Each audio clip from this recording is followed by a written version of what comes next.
Bonjour à tous, j'espère que vous allez bien. Dans cette vidéo, on va s'intéresser à comment faire pour déterminer la dérivée d'une fonction en utilisant le formulaire qui est rappelé ici. Alors, on va commencer par cette fonction f qui est une fonction polynomiale. La première chose qu'on va faire, c'est déterminer le domaine de définition et le domaine de dérivabilité. Pour le domaine de définition, c'est facile, il n'y a pas de condition d'existence parce qu'il n'y a pas de dénominateur, pas de racine carrée, pas de tangente. Et donc le domaine de définition, c'est l'ensemble des réels. Pour le domaine de dérivabilité, on pourrait commencer par calculer la dérivée et puis faire le domaine de définition de la dérivée. Ça, c'est une façon de faire qui me fonctionne très bien. Moi, j'avoue, souvent, je détermine le domaine de dérivabilité avant de calculer la dérivée. Comment je fais ça? Je regarde l'expression analytique de la fonction. Si l'expression analytique ne comprend pas d'exposant compris entre 0 et 1, le domaine de définition est égal au domaine de dérivabilité. Donc c'est le cas ici, on a un exposant 2, un exposant 0 et un exposant 1. On n'a donc pas d'exposant compris entre 0 et 1 exclu, et donc le domaine de définition est égal au domaine de dérivabilité. Alors, il faut maintenant qu'on dérive. Donc, comment est-ce qu'on va faire ça? On regarde l'expression analytique de la fonction et on se rend compte que la fonction se présente comme une somme et une différence. Donc, dans le formulaire, on voit que dériver une somme ou une différence, c'est la somme ou la différence des dérivés. Donc, on doit dériver chacun des morceaux.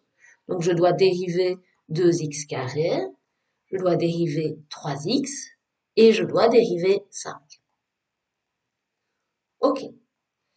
La dérivée de 2x carré. Alors, là, on voit un produit, mais c'est un produit un peu particulier.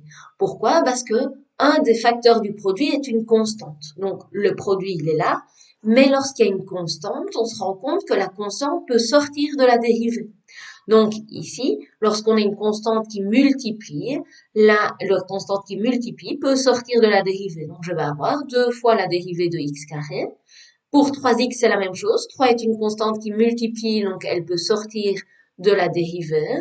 Donc, je vais avoir 3 fois la dérivée de x. Et puis 5, c'est une constante qui est toute seule. Et ça, une constante toute seule que l'on dérive, on se rend compte en fait que ceci vaut 0. Et donc, je vais ici avoir moins 0. OK. Donc, il me reste à dériver x carré, il me reste à dériver x. C'est quoi ça? Ce sont des puissances de x. Donc, des puissances de x, c'est la formule qui est ici que je vais utiliser. Donc, qu'est-ce que je remarque? Je remarque que l'exposant, je dois le mettre devant et je dois faire moins 1 dans l'exposant. OK. Donc, le 2, je le recopie et puis je dois dériver x carré. Donc, l'exposant, c'est 2, je le mets devant et puis je fais dans l'exposant moins 1. Donc, 2 moins 1, ça me fait même chose pour la dérivée de x. Donc, x, c'est x exposant 1. Et donc, je mets l'exposant devant. Et puis, je fais moins 1 dans l'exposant. Et donc, x exposant 0, c'est 1. D'accord? Et donc, en fait, on se retrouve à avoir 2 fois 2 x exposant 1, donc 4x, plus 3. D'accord? Donc ça, on a calculé la dérivée. L'avantage, c'est que si on voulait faire maintenant le domaine de dérivabilité de la fonction f, on ferait le domaine de définition de 4x plus 3, il n'y a pas de condition d'existence, et donc le domaine de dérivabilité de f, c'est bien tous les réels. Donc on retrouve le résultat qu'on avait obtenu au début. Ok, je vous propose de faire un deuxième exemple. Donc prenons par exemple la fonction f de x qui est x fois sinus x. Alors, on commence comme toujours par faire le domaine de définition. Il n'y a pas de condition d'existence parce qu'il n'y a pas de racine carrée, pas de dénominateur et pas de tangente. Et donc, le domaine de définition, c'est l'ensemble des réels. Pour le domaine de dérivabilité, moi, je vais faire comme tout à l'heure. Donc, je vais y réfléchir aux exposants que je rencontre. Ici, il n'y a pas d'exposant compris entre 0 et 1 exclu. Et donc, le domaine de définition est égal au domaine de dérivabilité. Maintenant que ceci est fait, je peux passer au calcul de la dérivée. Donc, je me rends compte que ma fonction f se présente comme un produit et que cette fois-ci, aucun des deux facteurs n'est une constante. Donc, j'ai du x, j'ai du sinus x, et donc je vais devoir utiliser la formule du produit qui est là-bas. Donc, je vois que la dérivée d'un produit, c'est la dérivée du premier fois le deuxième, plus le premier fois la dérivée du deuxième. Donc, si j'applique la formule, ça va me donner dérivée de x fois sinus x plus x fois la dérivée de sinus x. Alors, la dérivée de x, on l'a déjà fait tout à l'heure. Si je regarde l'exercice précédent, la dérivée de x, ça nous donne 1. Donc, je vais avoir une fois sinus x plus x fois la dérivée de sinus x. Ah bah la dérivée de sinus x, c'est dans mon formulaire et je me rends compte que la dérivée de sinus x, c'est cos x. Et donc au final, notre dérivée, ce n'est rien d'autre que sinus x plus x fois cos x. Je ne sais pas mettre en évidence, je ne sais rien faire et donc on a terminé cet exercice-là.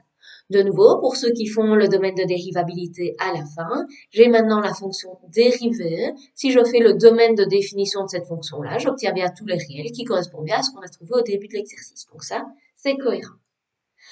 Je vous propose un dernier exercice pour clôturer cette vidéo et je vous propose de travailler avec la fonction f qui serait x carré divisé par x plus 1. Alors ici, il y a un dénominateur, il y a donc une condition d'existence. Il faut que le dénominateur soit différent de 0. Autrement dit, il faut que x soit différent de moins 1.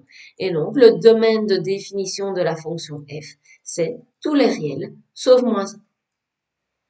Pour le domaine de dérivabilité, je vérifie s'il y a des exposants compris entre 0 et 1 exclus. Ce n'est pas le cas ici. Et donc, le domaine de dérivabilité est égal au domaine de définition de la fonction f.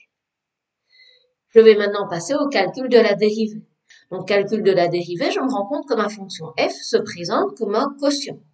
Donc, un quotient, je vois ici dans mon formulaire la formule du quotient. Donc, je dois dériver le numérateur, multiplier par le dénominateur, et puis soustraire le numérateur fois la dérivée du dénominateur, tout ça divisé par le dénominateur au carré.